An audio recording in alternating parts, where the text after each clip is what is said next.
we've entered into another period where the 60-40 was going to have a lost decade. Okay. And it's largely going to be a result of this stock bond correlation going from consistently negative to positive. And I think you already saw it because in 2022, we had the bond market going down and the stock market going down. It ended up being that the bond market dragged the stock market down, right? And I always kind of joked and said the fact is everyone thinks that the bond market is going to be this ballast to their portfolio. And I've been arguing that it's going to be the anchor that drags it down.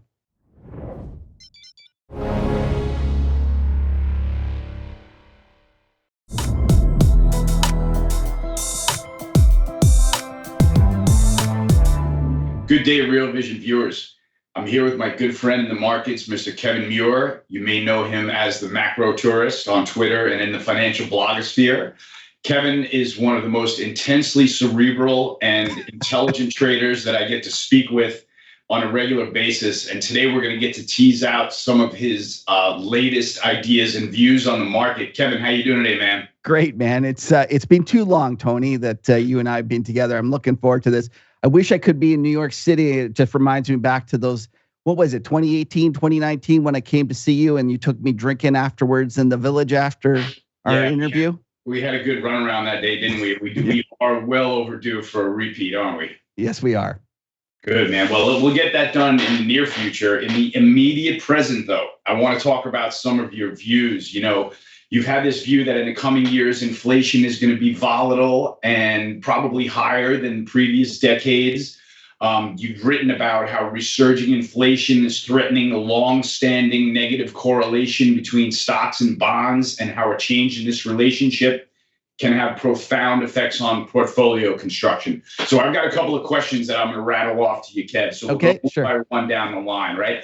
But there's been a lot of debate about the trajectory of the bond market lately, right? We've got this extremely most recent hot item coming off the news press, that Fitch downgrade. What are you thinking of the bond market now? How does the Fitch downgrade fit into your view? And what's your view on rates going forward?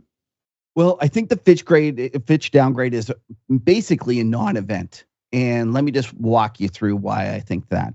First of all, in terms of actual economic effect of a downgrade, there is none. Like when Russia invaded Ukraine, there was a real economic effect in that oil was all of a sudden going to be at risk. Grain was going to be curtailed. There was real things that we needed as traders and portfolio managers to reprice. But when it comes to the Fitch downgrade, the reality is it's one rating agency's opinion about the health of the U.S.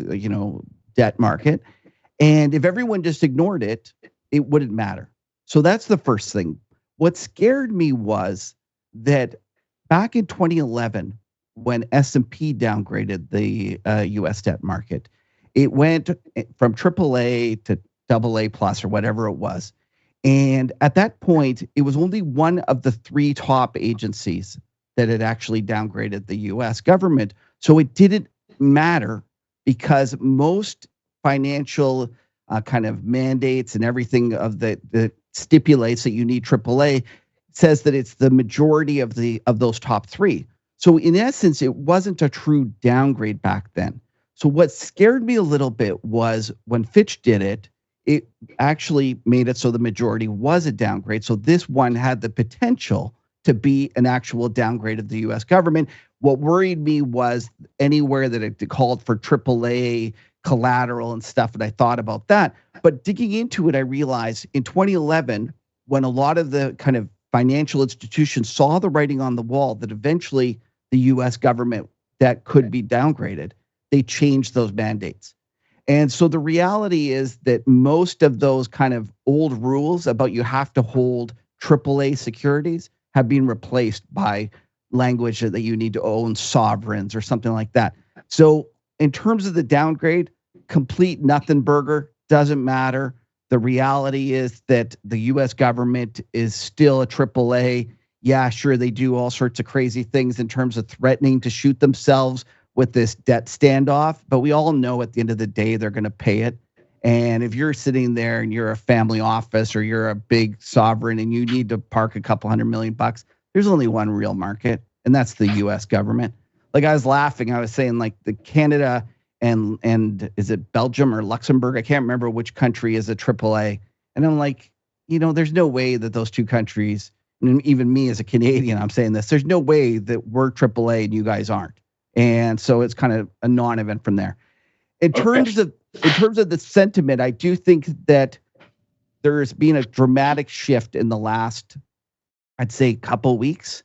And I think it's really interesting because you know me, Tony, my tagline is all I bring to the party is 25 years of mistakes. And I actually have to upgrade that. I think I need to change it to 30. Yeah. It's been a little bit longer. That's valuable wisdom to bring to the party, though, Kev. That's right.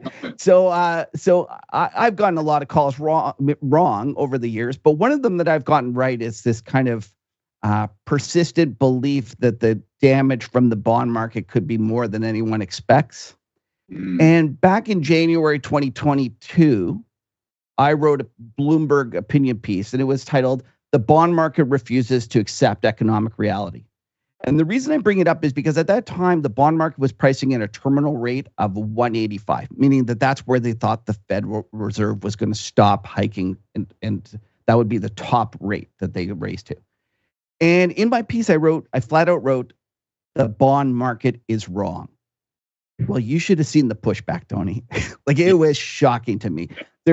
I got so many messages from very well-heeled hedge fund managers, portfolio managers telling me that, the bottom of the ocean is filled with people who thought that they were smarter than the bond market. Okay. It was brutal. And one of the things that I've kind of consistently thought during this entire bond bear market of the past couple of years, and let's not mistake it, it has been a brutal bond bear market along the way, and in fact, I think that the Bloomberg aggregate between 1982 and 2021 had 4 years down total. Wow. That was it, just 4 years. And I said at the beginning of 2022, we had just experienced a down year in 2021. And I said, you know what, we might have two in a row, which something that's never been done. And sure enough, it ended up being 2022 was a disastrous year for the bond market and it got crushed. Well, the reality is that all along this way, it's just, I call them the recession bros, like all the folks that have been just so sure that we're going to have a recession's just around the corner, And they keep remembering all of the money that was made throughout the years from people going long bonds when the economy, goes kaput, whether it's, 1987 or whether it's 2008, the money was always made long bonds. So they have this kind of preconceived knee-jerk reaction to buy bonds. And it's been just unbelievable. I saw Dennis from 22V. He had a survey where they talked to all the different their institutional clients. And he says at the beginning of like 2022 or 2023, something like 80% of the clients thought there would be a recession. And it was like just off the charts sentiment bearish. And it just continues that way. Anyways, the long and short of it is that for the first time, we kind of are getting a smell of capitulation in terms of the recession bros are throwing in the towel. We saw it with a bunch of sell side guys. And then what really scared me, and Tony, you're an old floor trader, you've been around.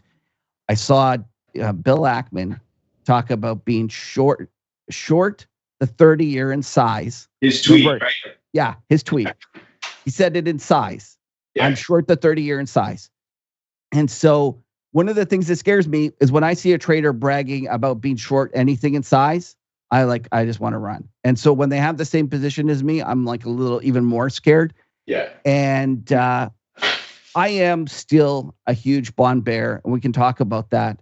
But if we're going to play the squiggles, meaning if we're going to play the next little month or two, I think that we've hit this point of kind of maximum pessimism. And it wouldn't surprise me at all if all of these new bond shorts learn the hard way how difficult it is to trade this market.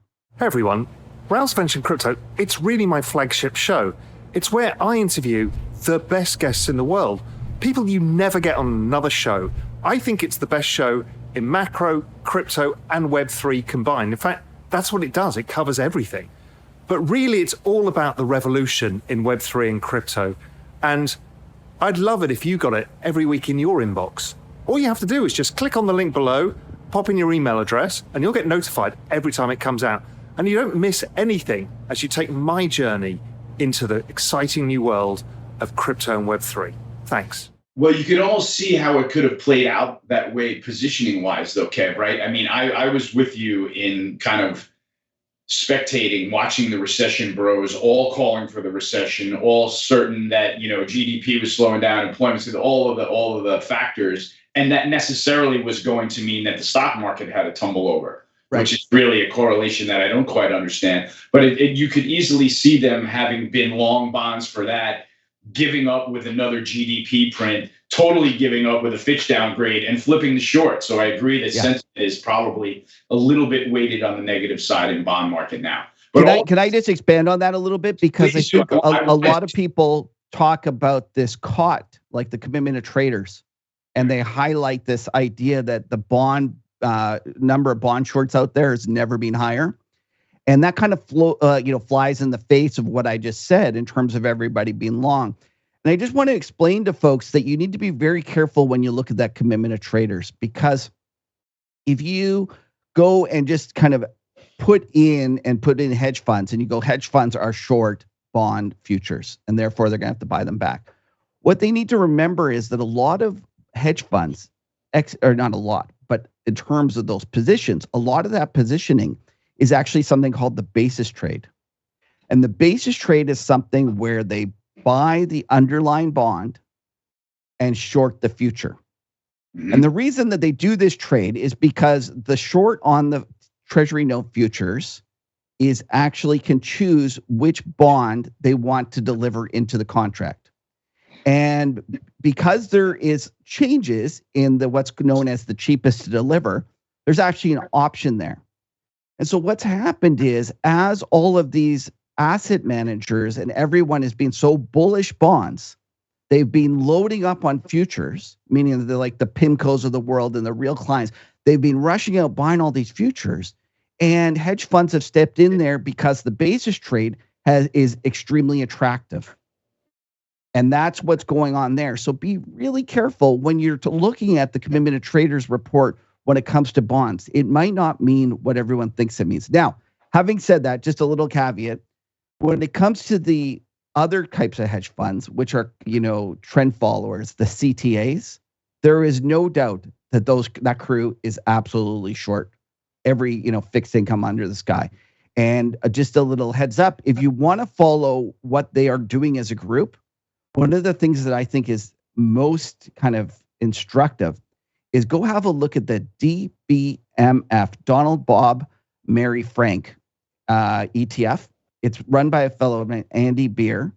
And what they do is they kind of reverse engineer what the CTA's position is. Mm. And so you can see in there all the different positions. And you can see that they are, yes, the trend following guys are short the bond market. No doubt about that. So I'm not going to dispute that, but they are not anywhere near as big as the big macro hedge funds and other things like that, and the actual end clients. And the end clients, whether you look at the JP Morgan duration survey or whether you look at the Bank of America, when you talk about it, it is overwhelmingly still long duration. And that is the trade. Yeah, I agree that it's very tricky to watch commitment of traders reports when there's a lot of trades that can take place over the counter and stuff like that, Kev. Like, you can't just look at a futures market and expect to get the whole picture. So that's some really wise guidance to keep an eye on that. With the new bearish view in the bond market that's getting popular, it's got to be tied, in my opinion, to longer inflation, right? Where are you shaking out now on inflation? You've been right that you've expected it to be higher for longer, if I'm correct, so far. And where do you stand now at last sale? Okay, so inflation is tricky because, first of all, let's just acknowledge that it was way more than anyone expected over the last, couple of years. And it was even more than I expected, and I was kind of an inflation bull, and I never expected it to be this much. The long and short of it is, I think that, again, everyone is underestimating the importance of fiscal over monetary policy. And this fiscal is actually driving a lot of these inflationary spikes that we've seen. But one of the things I think now that we're experiencing is that we had kind of a strange confluence of events in terms of not only did we go and shut down the economy and turn off the supply side, but then we handed everyone money. And one of the guys that I just love, the strategist I love listening to, is Dario Perkins from Lombard, and he says, "Why do we all assume that this is a regular cycle? This is like the craziest cycle that we've ever seen. To say that this is going to behave like other past cycles is kind of naive, because we've never done this. We've never shut off the economy, send everyone home, and then mail everyone a check. And so we're in this kind of process of normalizing everything. And you saw that with the fact that for a while, goods inflation was taking off, and then it rolled over, but now service is taking off, and it's volatile. And so one of the things that I want to just stress is that I am the first one to say that inflation is not going to go to 5 or 10%. I'm not one of these people who thinks that we're going to get hyperinflation and that we're going to be experiencing kind of 20% debasement of currency. No, I don't think that's going to happen. I think it's going to be volatile, just like it was in this, what was it, the 70s and the early 80s and in the 40s after the war, up and down. And so I think that we're going to get these kind of waves of inflation. And one of the things that worries me, though, is everyone's talking about this disinflationary wave. And they're saying, oh, no, inflation's coming down and, it's going to continue to come down. What they need to remember, though, is as market participants, we're not trading the actual headline. We're trading what the market has built in terms of expectation about forward inflation. And you can actually go look at the inflation forward market using the swaps, and you'll see that 1 year inflation is like 230. So if we go and we decline from 3+ or whatever we are now to 2.5, everyone thinks, oh, that'll be a decline of inflation. But the reality is it's actually an uptick versus what we've already priced in. And so one of my kind of key themes is that although I expect inflation to not take off over the short run, I don't know if the disinflation will be as much as everyone expects.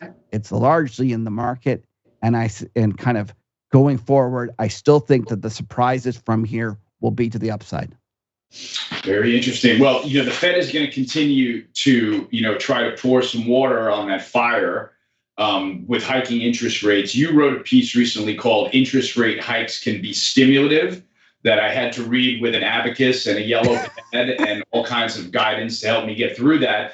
But it flew in the face of conventional thoughts about the Fed's ability to slow down the economy. Can you go a little bit through that, what that means to you, Kevin, that interest rates can be stimulative, and what it means for purchasing power, et cetera, about purchasing power, sorry. Okay, this is going to be a long one. We're going to have to step back and kind of dissect what I think about how the economy works. My abacus and my pen. No, go ahead.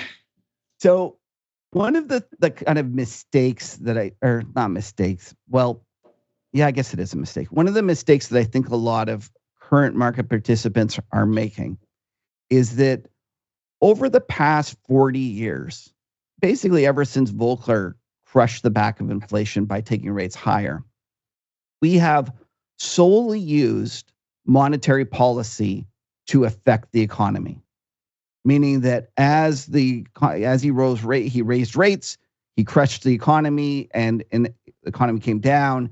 And then to stimulate it, they lowered rates back down. Then once things got going again, they raised rates. And this kept going and going and going. They used monetary policy to kind of affect and influence the business cycle. Okay. Now, if you look at this period from 1982 and you look up all the way to 2008, you'll see that each and every time that when they went back to raise rates, it didn't take them to raise rates to as high a level before the economy rolled over. Meaning that the highs that would slow down the economy were progressively lower. And then on the other side, when they wanted to stimulate the economy, they actually needed to put rates below the previous lows. And it's this stair step, situation where we kept going down and down, down. During this whole period, we kind of saw the consumer and private corporations taking more and more debt, because that's in essence what you're doing by lowering rates. You're encouraging the private sector to go take more debt and create more money, and that's how you affect the economy. We hit a point in 2008 or 2007 where we couldn't lower rates any further to stimulate the economy. We hit this point and, everyone said, I got too much debt for my house, whatever. I'm not going to take out any more debt. You were basically zero bound. You hit what Richard Koo talks about, the balance sheet recession, and it seemed like we weren't ever going to be able to escape this. Now, they tried a million different things in terms of quantitative easing, Operation Twist, extraordinary monetary policy. And if you look at that, none of them worked. And I'll be the first one. At the time, I was worried that it was going to cause inflation. You'd sit there and you go, well, they've gone and they're going to stick all these reserves into the banking system. They're going to get used up and they're going to get lent out and there's going to be hyperinflation. I thought it would happen. When it didn't, I kind of went down this road of trying to understand it. This is where I got into kind of MMT and understanding, because they were one of the few groups that said, no, QE is not going to cause inflation. And I kind of understood it. And I know a lot of your viewers kind of threw up in their mouth a little bit when they hear MMT. And they'll say it's a failed system. And I always say, listen, I don't use MMT as a kind of prescription about what I think will be done. I think I use MMT as an understanding of how the actual real economy works. And I always say, trade the market you have, not the market you want. And one of the things that I kind of came to the realization to, I can't remember exactly when I did it, 2018 or 19, I realized that what was missing in the kind of 2008, 7 and 8 recovery was fiscal stimulus. And I always argued that fiscal stimulus could create inflation. And it was just, a lot of people said it couldn't be done because they read the Rogoff book, this time is different or whatever. And they thought, no, it couldn't be done. I said, nope, with enough political will, you could always make inflation because you can actually spend money into existence.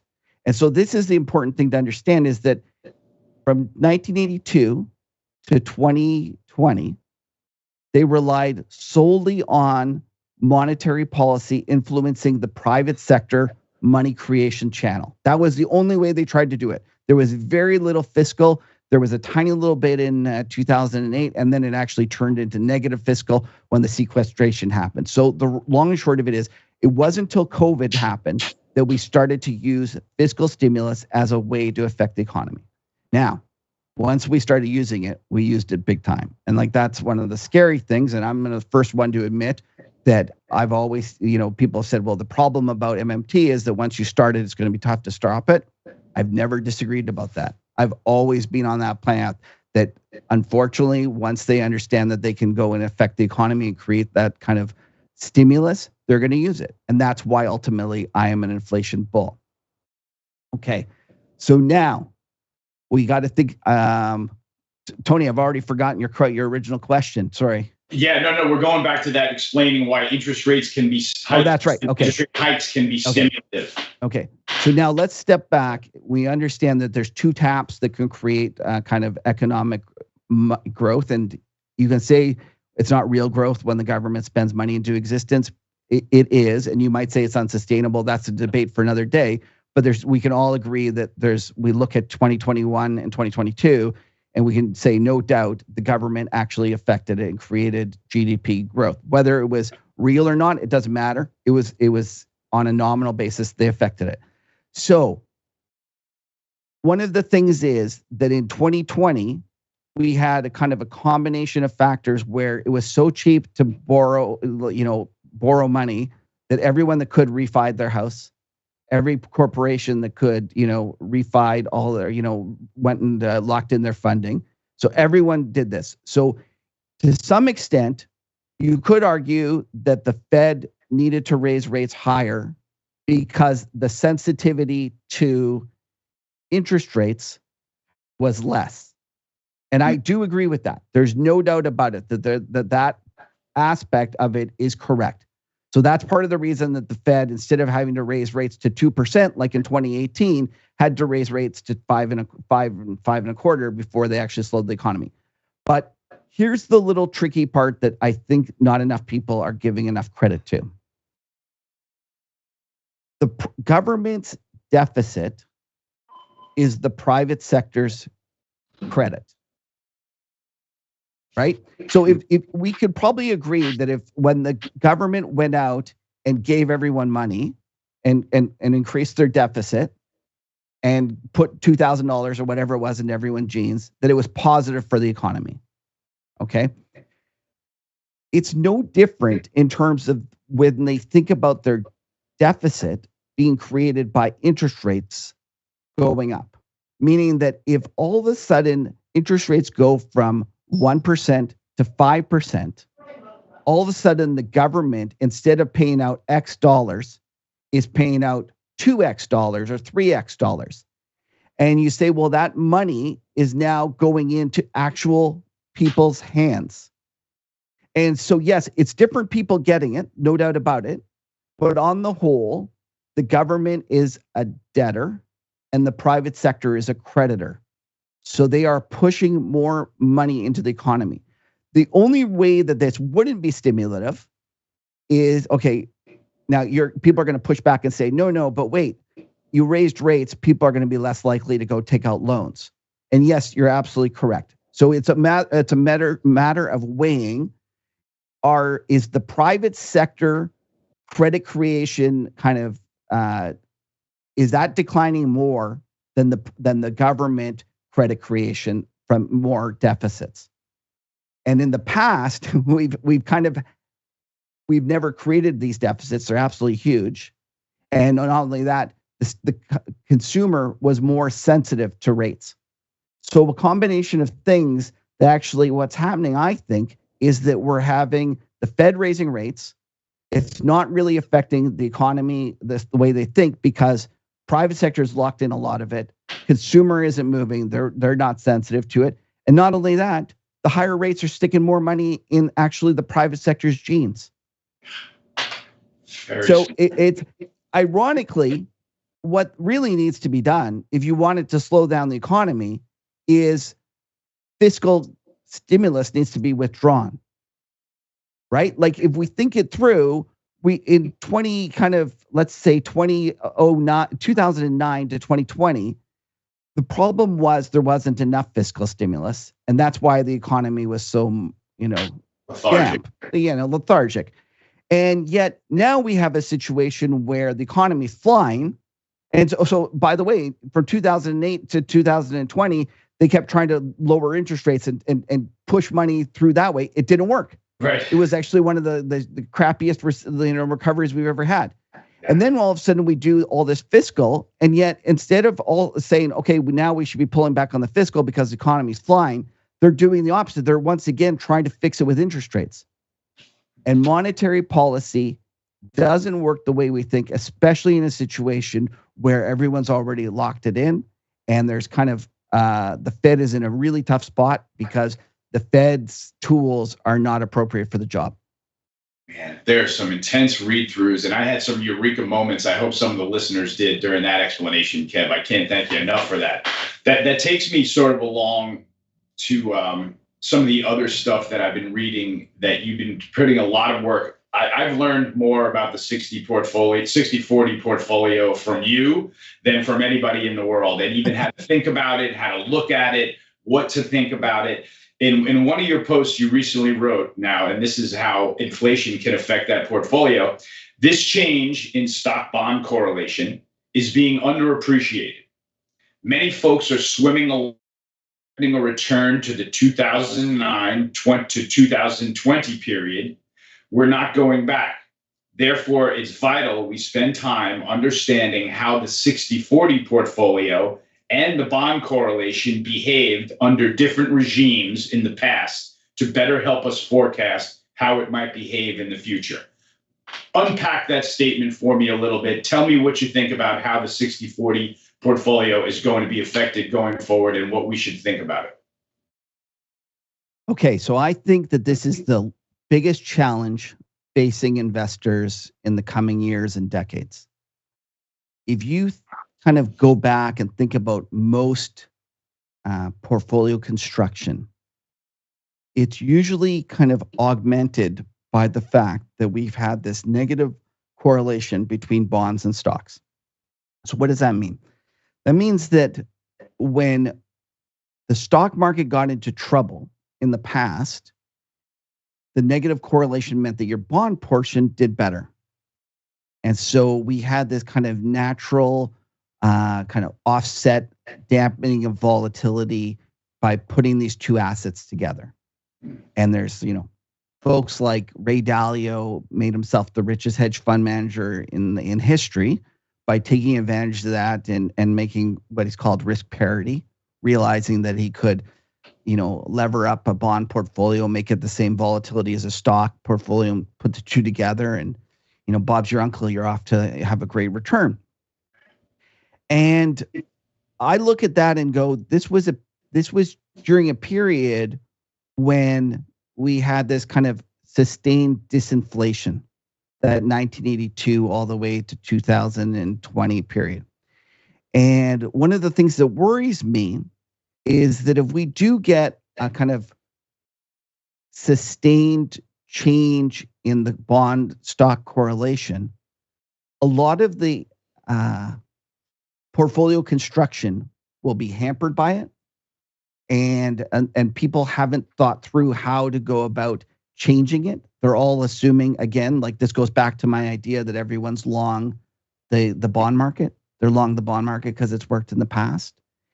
And I think that they need to kind of stop and think about why it might change, how you can take advantage of it, and what you need to do for your portfolio. So first of all, I just want to say the 60-40 I used because it ends up being just the simplest, easiest way to understand it. You put this portfolio together. It's a classic one. It's with bonds and stocks, and you kind of the two even themselves out, and it's a great, nice little portfolio construction that's done very well over time. But if you look over kind of the last 100 odd years, you'll see that there was 4 periods of what they referred to as lost decades, when the 60-40 portfolio actually went sideways. There was 1898 to 1920, 1935 to 1945, 1960 to 1981. That was almost 2 decades. And 1997 to 2008, okay?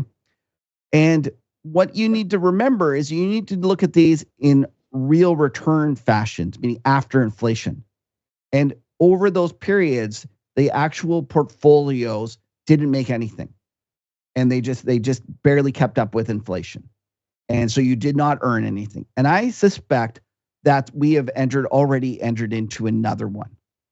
Okay, we've entered into another period where the 60-40 was going to have a lost decade. Okay, and it's largely going to be a result of this stock bond correlation going from consistently negative to positive. And I think you already saw it because in 2022, we had the bond market going down and the stock market going down. It ended up being that the bond market dragged the stock market down, right? And I always kind of joked and said the fact is everyone thinks that the bond market is going to be this ballast to their portfolio, and I've been arguing that it's going to be the anchor that drags it down. And I think that that's going to continue. Now, let's just think. When I wrote that piece, I went and found this fellow, Noah Weisberger from PGIM. He just wrote like an absolute fantastic series of papers about the stock bond correlation. And he kind of went through what causes, positive stock bond correlation periods. And he talks about one being unsustainable fiscal policy.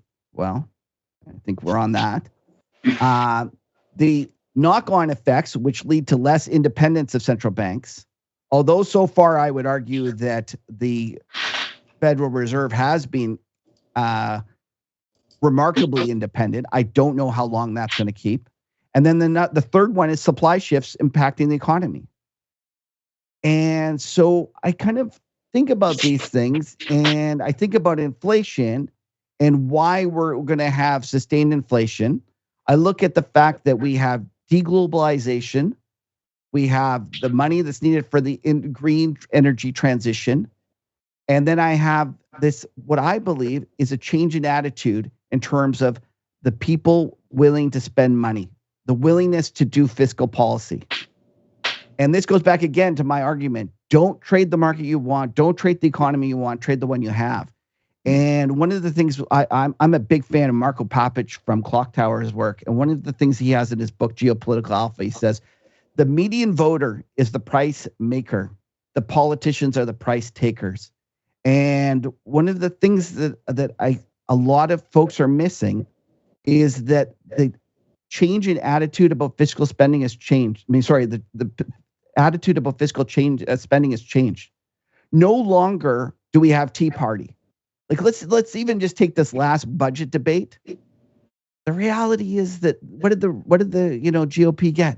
Barely anything. And the reason they did that was because they realized the median fiscal voter is completely happy with spending more. We've unlocked this kind of attitude about spending, and it's changed the whole narrative. So I suspect we are going to have, sustained higher inflation. Yes, it'll be volatile. It'll go up and down. I'm not going to dispute that for a bit. But over the long run, I suspect that we will have 3 to 4% average inflation over the coming decade or a couple of decades. And when that occurs, it threatens the stock bond correlation. And if you think about what that means for your portfolio, it's like I just talked about how Ray Dalio levered up his portfolio with bonds because they were negatively correlated. Well, if they go positively correlated, what does that mean? That means you actually need to use less leverage. You need to reduce your leverage because no longer are they offsetting and dampening volatility. They're actually positive volatility. So you need to find another asset that has kind of the traits, the negative correlation traits with kind of a steady uptick that we've seen over bonds. Because let's face it, we've gone 40 years in one of the greatest bond bull markets of all time. So it was a great trade. You levered it up with stocks. And not only did you make money when the kind of shit hit the fan and the bond market and the stock market went down, you also just made money from the kind of declining interest rate kind of environment. So one of the things that I believe is you need to find something else. And yes, you can go and you could argue gold, you could argue commodities, and there's all sorts of inflation trades out there. But one of the trades that I think a lot of folks are missing is what's called long the break-evens. And break-evens is long tips, short the government bond. And if you look at this, the returns of like the 5-year break-evens, long the 5-year break-evens, we've had 7 years in a row that's up. It's one of the few inflation protection instruments that didn't collapse right back down when inflation, went the other way. So I really think that this is the period, this is the time when long inflation break-evens will do well. And I just want to contrast this and think about it in terms of 1982, when Volcker came and he broke the back of inflation. Nobody wanted to own bonds. And the reason they didn't want to own bonds was because they were convinced inflation was coming back. And because they were convinced inflation was coming back, they kept the real rate, meaning the rate of bonds over inflation, extremely high for a long, long time. So you could earn positive real rates by buying the bond market because everyone thought it was coming back. Okay, it took many, many years for that kind of persistent real rate to decline. I think we have just the opposite right now, Tony. I think that people continually underestimate how persistent inflation will be. And I think that that's why we're seeing people rush into the bond market, back to the sentiment talking that we spoke about. They keep rushing back in there and they keep remembering the old era when rates went to 1% or 0% and how much money they made that way. So we are going to have persistent kind of over optimism about bonds. And if you want, you can't just be short bonds. It doesn't quite work that well. You really, what you want to be is long inflation.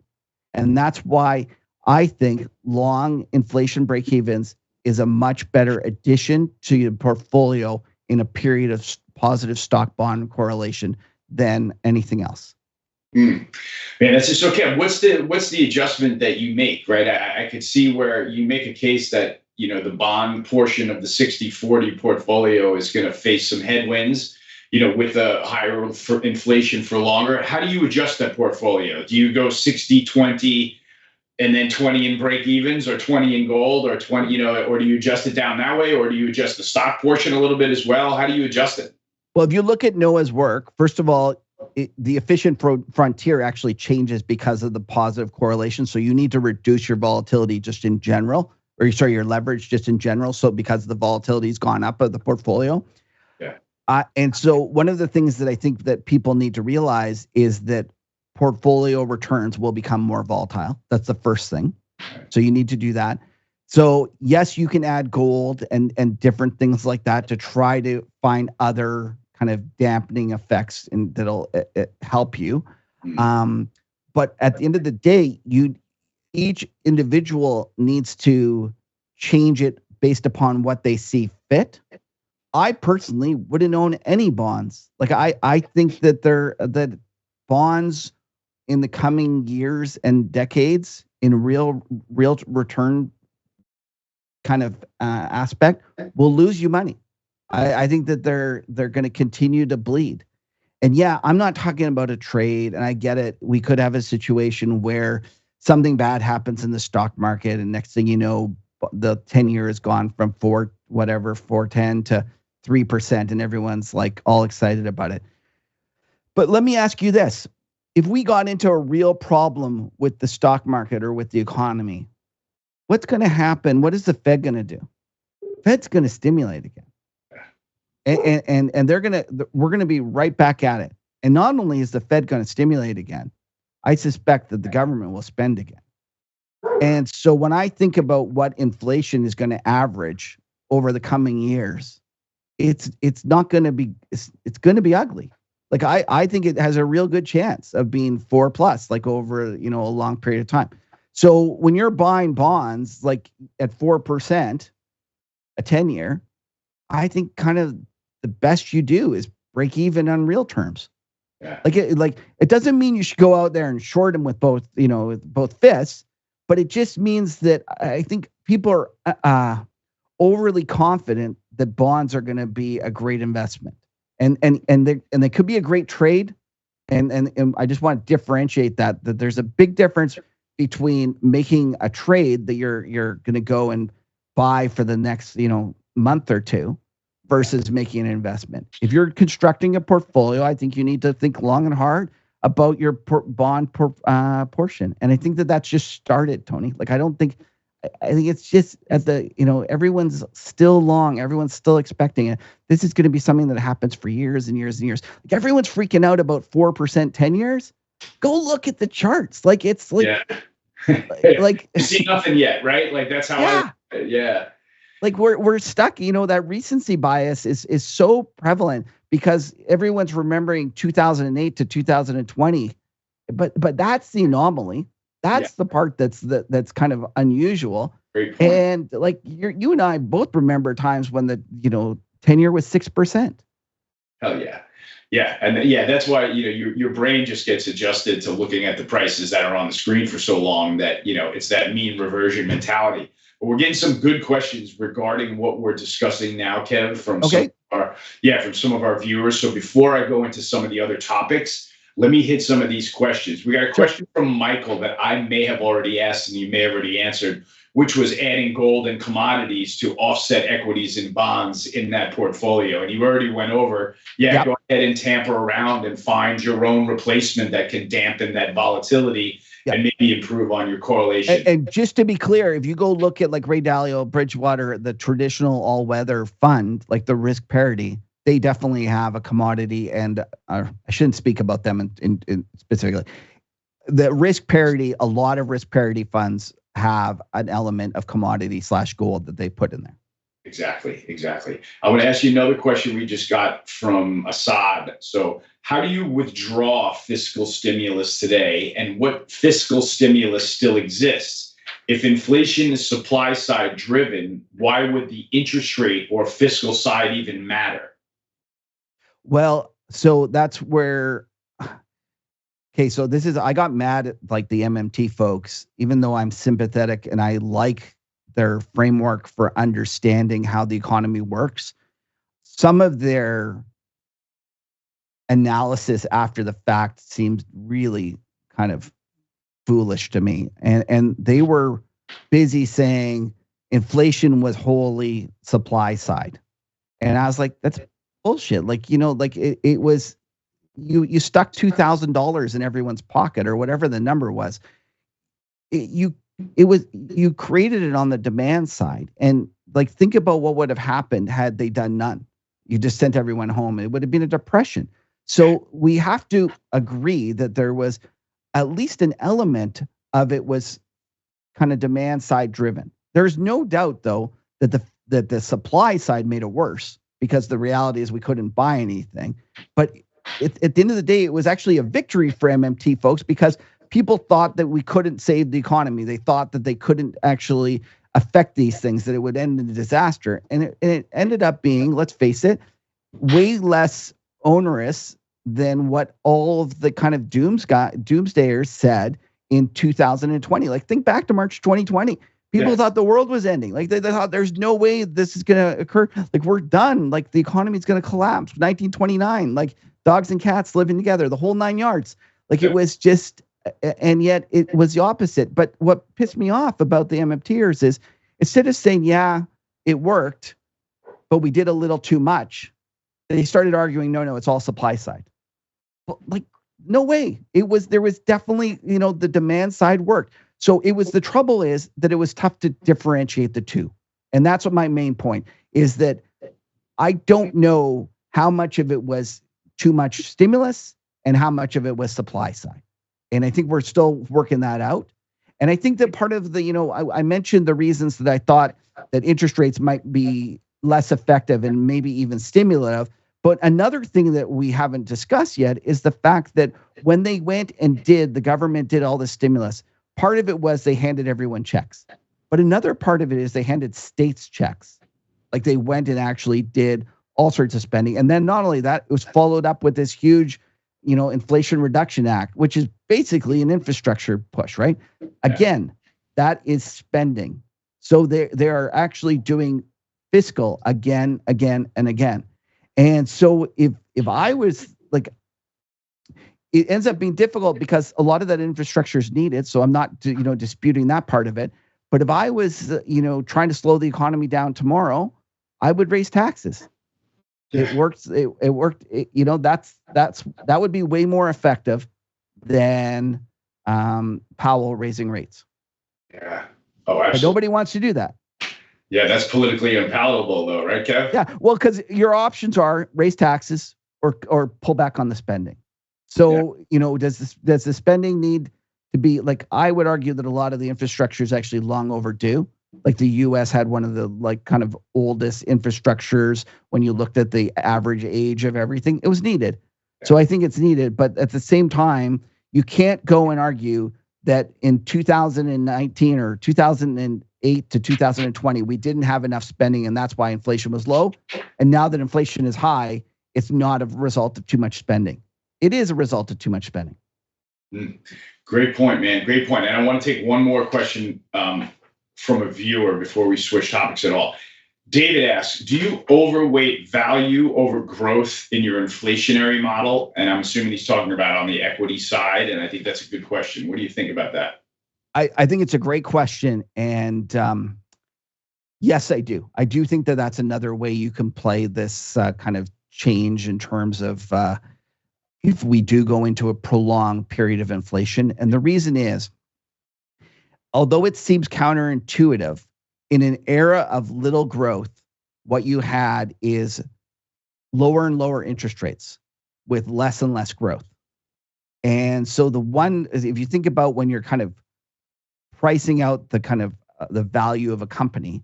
If a company is growing a lot and all the growth is out in the future, if you put a lower discount rate on that, it means that it's worth more. Yeah. Right. You think about it like in an era of declining interest rates, you wanted to own 30-year zeros instead of 2-year, paying out like every month bonds. And so what's happened is that when the kind of over the last decade, we've had this massive move into growth, and it's become so expensive versus everything else.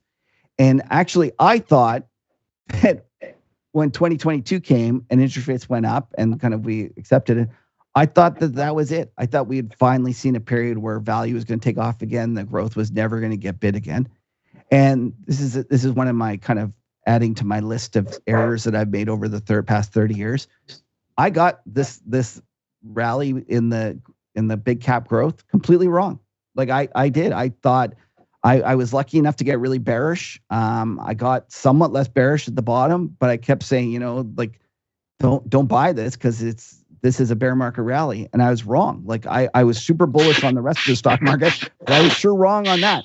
And I still think, to be truthful, that I'd like that this is the remnants of this kind of desire to own big cap growth. I think ironically, it's actually the recession bros didn't want to buy stocks because they were convinced the stock market was good, the economy was going to roll over. And so what they do is they go, oh, I'm underweight stocks. Well, I need something that's like not correlated to the stock, to the economy. I'm going to buy AI. It's the brand new thing. And they rushed into it and created another kind of what I think is a bubble. So, anyways, I got it wrong, but I think that in the long run, that value is going to win over growth, and it's dirt cheap. Yeah, I tend to agree, Kev. We can't. I'm 100% in the same camp of that, thinking that growth was going to be done, right, with this rise in inflation, seeing rates take off. We also got thrown a massive curveball in March that I know that you remember. When Jerome Powell on Thursday, I think it was March 8th or Wednesday, March 8th, I think he said that the terminal rate was going to be higher in terms of Fed rate hikes than anybody really was expecting. Yeah. And 2-year note printed 5% that day. And then we came in on Monday after the Silicon Valley Bank blow up and the 2-year note was printing 4%. It's a little bit like the we're a long way from neutral comment in 2018. Yeah, so that was a major, as you would call it, squiggle that went vehemently against our view that rates are going higher, inflation is going to be persistent. Right. And then you had a position for the next 3 months after that was lower rates and tech straight up. Right. And that was just the kind of the right knee-jerk reaction for the market to have, in my opinion, given that severe turnabout in interest rates. And now we've kind of worn that, that reversal off, where now rates are back comfortable heading, to the upside. So I think we're going to be back in business again. But we'll see. This has been a great path through this discussion, and I think we covered pretty much everybody's questions, Kev. So I want to keep pressing on to cover a few more, couple more topics, if that's cool. Sure, let's do it. Yeah, one of the things that you write about that I'm kind of really interested with is equal weight versus market cap. You said that the one arb that still exists is that equal weight versus market cap investing. But the reason it still exists is that it's so hard to implement. Is this a good time for this trade, or can you kind of tease that out for us a little bit right now? Yeah, so I do think that this is one of the few arbs that still exists. And I think one of the reasons you need that it still exists is like you need to understand why something exists. Like if someone tells me an arb, and I go, well, why does that exist? And they can't tell me why it exists, then I'm scared of it. Like someone will know something more than me, right? Like, and this is one of the arbs that I really think I understand why it exists. And it exists because of career risk. And the career risk is that everyone's benched to the S&P 500. And if they underperform that index, they're going to get fired. So they're forced to invest in a in a cap weighted index. Yeah. And any periods where they underperform that, it threatens their career. If you look though at the equal weight index over time, and the way if you want to have a look at this, there's an ETF, RSP is the US one. And you look at that performance versus the S&P 500 SPY, over time, the RSP does better. I think it's 100 basis points. Wow. And if you go through history, I think Research Affiliates has a great paper that I cited, and you look through all sorts of countries, you'll see that on average, equal weight outperforms market cap weight, and it's slightly less volatile. So you ask, well, if it outperforms, why doesn't everyone do it? And the reason they don't do it is because they can't take the pain of having it outperform for 3, 4, 5 years, even longer sometimes. And I think that what we're experiencing now with this Magnificent Seven is a perfect example of kind of the career pain that people feel when it goes against them. We had this Magnificent Seven. I think that those 7 stocks have never been worth more in terms of the top 7 in the S&P over the last, whatever it is, decades. Yeah. I went and made this kind of chart, and I used the S&P 100, the OEX. Remember the OEX? Mm-hmm. Everyone used to trade OEX options for us old folks. You'll remember those. Yeah. I did the S&P. I did the rolling 20-week OEX return versus the S&P 500 equal weight index. So I pulled this up. I did this over time. In end of May, it reached 17%. It had outperformed that. So the top 100 market cap weighted had outperformed the RSP, the S&P 500 equal weight by 17%. If you look over time, the only time this had ever gotten more extreme was December 24th, 1999. The mad rush into kind of the biggest stocks has been just brutal. You know, it started with Stanley Druckenmiller. It was the greatest trader who's ever lived. He gave kind of the all clear in terms of buying NVIDIA, and it was just this mad scramble, and it got ugly. I know I would hear stories about like value managers that they never trade that kind of crap, going, I got to buy some NVIDIA. I just can't not be there. I saw a tweet the other day from a fellow that talks to a lot of these pods, like, you know, the Millennium and all these different kinds of pods. And they'll say, and he said, the biggest holding across the kind of the universe is NVIDIA. They have positions even in groups that don't trade semis, right? It's just, and so what there is that when you're underperforming the index and this occurs, you just got to go, get in. And it just creates this self-fulfilling kind of madness. And so one of the things that I tell retail investors is that a lot of ways they have huge advantages over institutionals. First of all, they trade smaller, so it makes it easier to get in and out. But regardless of that, their biggest advantage is that they're not going to get fired by underperforming. They're able to sit through the pain of watching the stock market go up more than they're going up. And so it ends up being that people underappreciate this risk. And long and short of it is that the RSP will outperform over the long run. I'm pretty confident of that. I don't know if it's going to outperform over the next 3 months, 6 months, year. It could get even worse. Who knows? Even as crazy as it is right now, I can tell you that in Canada, I was there when Bell and Nortel made up 40% of the TSX 300. You know, it was one stock, basically. Nortel made up the majority of the index. And it was so bad that they actually created, they had just created an index that was going to be Nortel capped, and it was going to replace the TSX 300. And just a little, heads up about in terms of timing. By the time an index provider comes around and makes up an index that's going to fix a problem, it's over. Nortel went the other way. Yeah, the bell has been wrong. And so anyways, long and short of it is, if you could take the kind of career pain, or if you're a retail and you don't care about career pain, you should be buying equal weight indexes. Over time, they outperform cap weighted indexes. You just converted me, I'll tell you that. Really, I mean, just having that factor in your back pocket alone, Kevin, and knowing why, most importantly, right? The R is because people can't underperform because they have job risk. Right. Right. And so if you can sit there and underperform for a little while, you get to make out in the end, so I think that makes the most sense out of all of it. Really, really brilliant thinking there, Kev. You've been critical of buy right ETFs, right?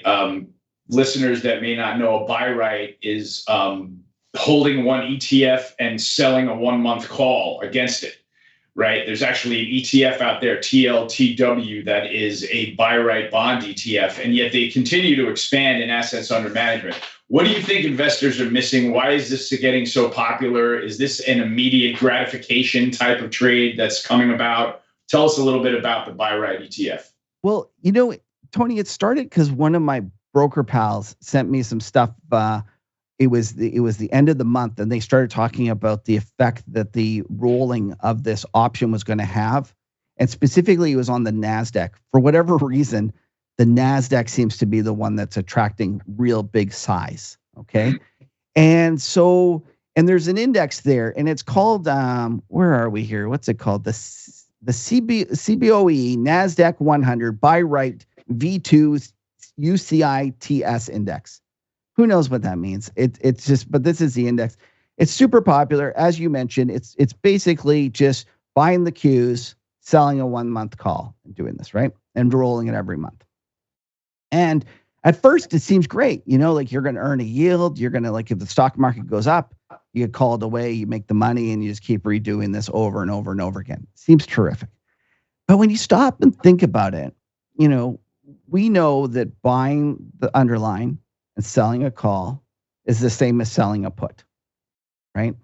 So in essence, what this strategy is doing is selling 1 month puts every month and just selling 1 month puts.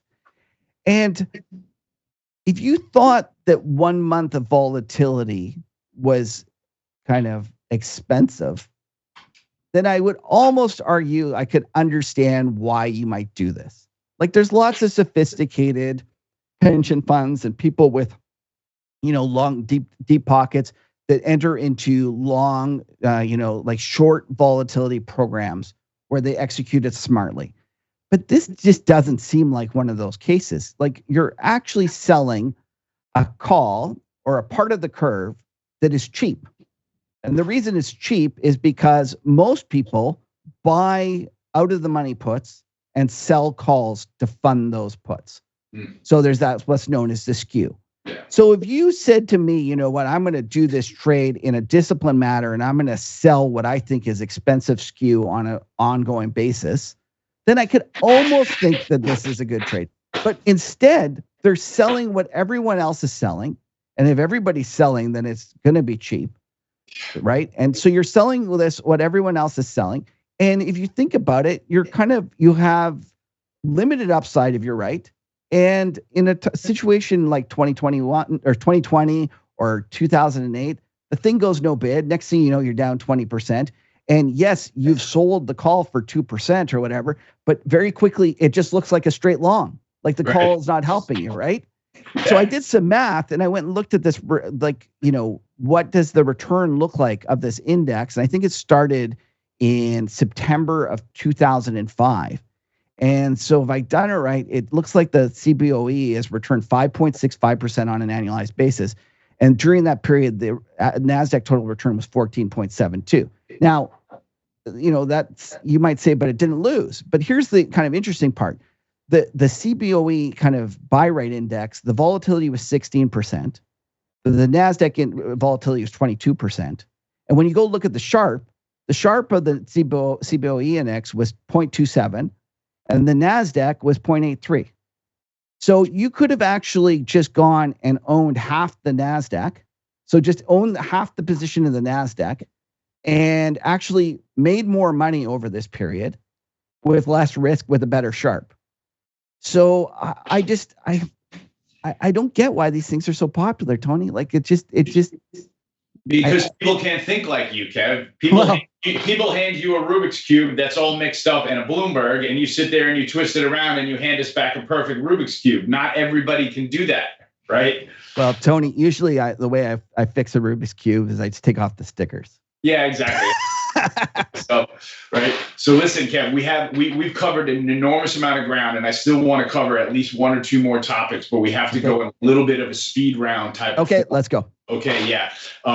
there's basically two topics I wanted to touch on. You can go in any direction you want. I want to talk a little bit about what's going on in Japan, because I think that it's wagging the markets a little bit.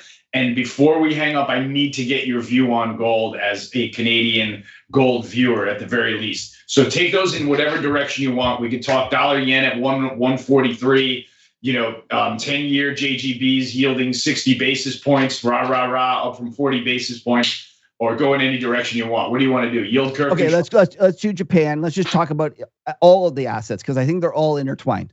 Yeah. Japan is stimulating, no doubt about it. Everyone else raised rates. Japan didn't raise rates. They stuck with their zero policy. And not only that, they stuck with their YCC, which is yield curve control. They are slowly weaning themselves off of YCC, but it is slow. I listened to this great interview the other day with Luke Ellis, the CEO at Man Financial. And he talked about how he went to Japan and he spoke to the central bankers and he spoke to the kind of finance folks. And they said they are deathly afraid of inflation kind of rolling over and going back down. Last year, they saw, for the first time, they saw increases in pay of their workers, but it was mainly with the large corporations because the government told them to do it. Okay. So they are stimulating. And one of the things that people kind of forget is that YCC is kind of, it's similar to QE, but it's even kind of more scary, because instead of saying I'm going to do a certain quantity, which is quantitative easing, they say I'm going to go and buy whatever bonds I need to keep this rate here. So in essence, they are saying, I'll do as much bonds as you want at this price. I will expand the balance sheet as much as I can to keep it there. Okay. So if I said to you that the government, the US government, was doing QE in this environment and, forcing people to have raises and doing all this stimulative stuff, you'd be like, what should you do? I should sell the currency. I should buy the stock market, and I should probably sell the long end of the bond market. So I think that that's occurred, especially with the currency. But the trouble is the currency now is so cheap because it became a funding currency that it's actually just dirt cheap. I went to Japan for a couple of weeks, Tony, and I can't tell you, I was like worried that I was doing the math wrong, because I was like, this can't be this cheap to eat here. It was just dirt cheap. So long and short of it is, not only have they gone and done the stimulative policies, they've also changed their attitude about the stock market. So the stock market used to be no one cared. They just kind of were that interested in it. They've gone and they've said, anybody that's not trading above book value, you either have to tell us how you're going to get it above book value, or, fix it. Otherwise, you're going to get delisted. There's a huge change in attitude. So you're going to get more buybacks. You're going to get more positive kind of market friendly, policies from all these companies. It is dirt cheap. It is under-owned. They're doing all the right things. They're stimulating. Their economy is going to fly. They're going to have an inflationary boom. You got to be careful. You need to kind of be careful about shorting the currency. I still think that eventually it'll be a positive for the currency as money flows into there. But the long and short of it is long stocks, short JGBs, and I think long currency. Timing on the last one's a little bit tougher to tell. Oh, I like that strategy right there. Very good. Very good. Kev, let's keep plowing away because we got the clock ticking here. Tell me what you think of gold at last sale, 19 and a quarter. It can't seem to break through that double top at 2080. It seems to fall back when interest rates rise. Tell me what you think. Okay, so a lot of the gold bulls are so disappointed, and they feel like, oh God, we had all this inflation. It didn't work. It's just awful. And I hear this time and time and time again. And I push back. I push back hard, because gold is sensitive to real interest rates and to the dollar. And so we've had a period over the last kind of year and a half where the 5-year tip yield, which is the real yield, went from minus 200 basis points to positive 200 basis points. At the same time, the dollar index went from 92.5 to 115 for a little while there on the spike, right? It's back down, but so if you went and looked at the kind of just the simple correlation or whatever, you dual axis charts that everyone's getting mad about, you would have said that gold actually should be $1,200 to $1,400 based upon those two variables, based upon the previous relationship. So whereas most people are upset that it didn't do better, I'm ecstatic it didn't do worse. Yeah. And I look at those things, I think that real rates, which is very different than nominal rates, but real rates are going to go down from here. I think that the US dollar will likely, over the long run, go down from here. And I think that gold, the environment for it changed dramatically in the Russian-Ukraine war when the West confiscated reserves. And when the West confiscated reserves, it basically said to other countries, be careful about your US dollar reserves because we can take those away from you. And if I was China, sitting on the largest reserves in the world, trillions of dollars or whatever it is, and yet you look at how much gold they own, it's 3% of those reserves versus kind of, Russia was at 30 or something, and lots of countries are at 10. Okay. If I was China, I would just, from a prudent backstop, I would say, I have to buy gold. I have to start moving some of our reserves into this. I would just do a certain amount every, day, every month, and I would just put myself on a program. So ultimately, I believe gold is going higher because central banks are realizing that they need to own more of it because of the actions taken during this war. Kev, does the formation of this new currency among the BRICS, is this affecting your gold view at all, or can you kind of keep that in a separate box, or is it all one part of the story? Because it could be related a little in some ways. Yeah, I don't think it is. I know, listen, I'm in some gold bug kind of channels. I don't know how I got there, but I'm there. Same. And I see all them all excited about this gold, this BRICS currency that's backed by gold. Like, first of all, Tony, if this was to really happen, like how many people know are involved in this? It's literally, multiple countries, like 10s, 20s. Yeah. And then think about everyone that would be involved. And so my point is that if it ever did happen, gold wouldn't be up $20, $30 beforehand. It would be up $200, $300, $400, $500 beforehand, because there's no way everyone would keep it like quiet. So I'm a seller that this will happen anytime soon. It doesn't affect my reasoning at all. I try to ignore the noise there. I think that maybe over the long run, it'll be another positive. And if I'm wrong, Tony, so be it. It goes up for that. But I'm not buying it because of that. No, very good to know. It's good to know. I wanted to know what was behind your thought process. And I like the idea that China waking up to the fact that they don't have enough gold reserves might be a likely reason why gold hasn't collapsed while real rates have backed off, right? So you can look at it two ways. And I've been looking at it the way that you have, where if you chart gold against real rates have backed off, and you're like, how the hell is gold hanging in here, right? There's some level of positive attribution to gold because of that. So I think you're onto something with who might the buyer be and things like that. So I think that's a really important level of thinking. All right. Kev, I think we covered pretty much all of the bases that I wanted to cover with you. It was an intense discussion. We talked about, the trajectory of the bond market. We talked about interest rate hikes being stimulative, the 60-40 portfolio, equal weight versus market cap. Is there anything we haven't touched on that you'd like to? If you wanted kind of a punt, something to look at, go have a look at the fact that I was listening to Mark Fisher the other day, who's one of my absolute heroes. Yeah. I think if you're at all interested in day trading, go buy his book. But anyways, Mark Fisher was talking about how the indexers had to buy and roll nat gas, and Boyle, in terms of the amount of contracts that this ETF Boyle has of the outstanding natural gas open interest, is huge. And not only that, it's all in 1 month.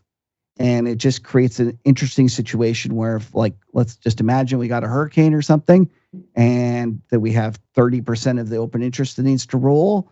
And not only that, it's a negative gamma situation in terms of they need to buy more as it goes up because it's a levered ETF. I just think it's an interesting thing to look at. Yeah, well, we'll keep a close eye on that. And what could be, natural gas has been kind of quiet, but it's one of those commodities that kind of sneaks up on you and starts flying around the board pretty quickly. Right. We may be set up for that. So, Kev, that was a pretty well-rounded discussion. I think we covered, everything that I could think of. You unpacked a lot of puzzles, and I had a lot of eureka moments. So thank you very much for that. And I hope our audience got as much value out of it as I did.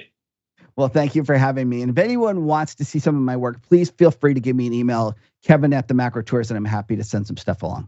That's perfect. That's all we needed to hear was where people can reach you. Kevin at the MacroTourist sounds like it'll get them there. Thank you, everyone, for listening. Thank you so much, Kevin, for participating in this. I thought it was a fantastic conversation. Thanks, man. Great to see you, and too bad we can't go drinking now. Yeah, I know, but we'll do a combo again soon to see how we did on some of these predictions. I thought it was awesome. Okay, thanks, Tony. Great job, Kevin. Thank you. We hope you enjoyed the video. At Real Vision, we help you understand the complex world of finance, business, and the global economy with in-depth analysis from real experts. Join the revolution at realvision.com.